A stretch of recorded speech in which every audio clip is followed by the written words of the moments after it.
Park Hyung-bae doesn't leave home much without help from his mother or other guide.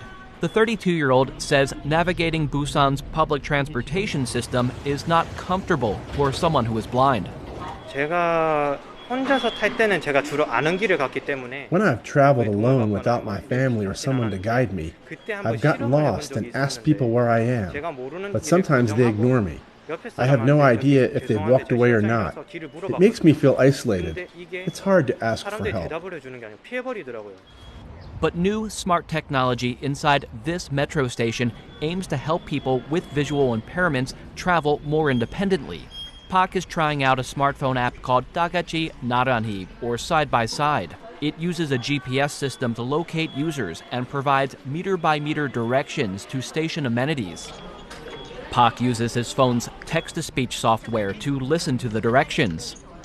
It tells him to walk straight for 98 meters.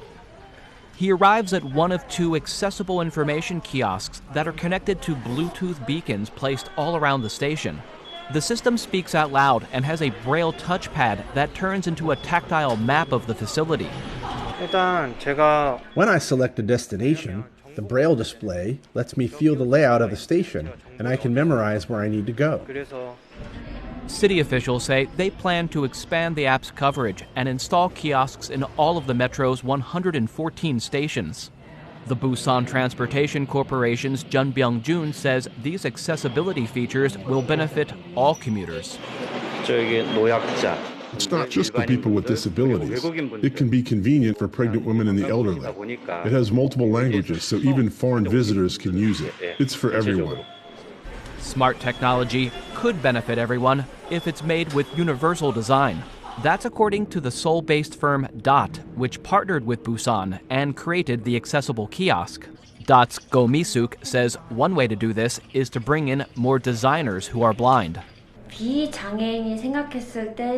From my perspective as a person with a visual disability, there's a difference in how people without a disability think about making products that can be used by someone who is blind.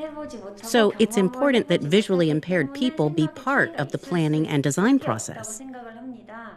Back at the Busan metro station, Park Hyung-bae says inclusive tech does not just improve mobility.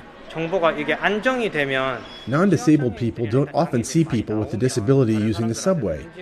If the technology makes it easier for us to use public transportation, I think the overall perception of people with disabilities will improve.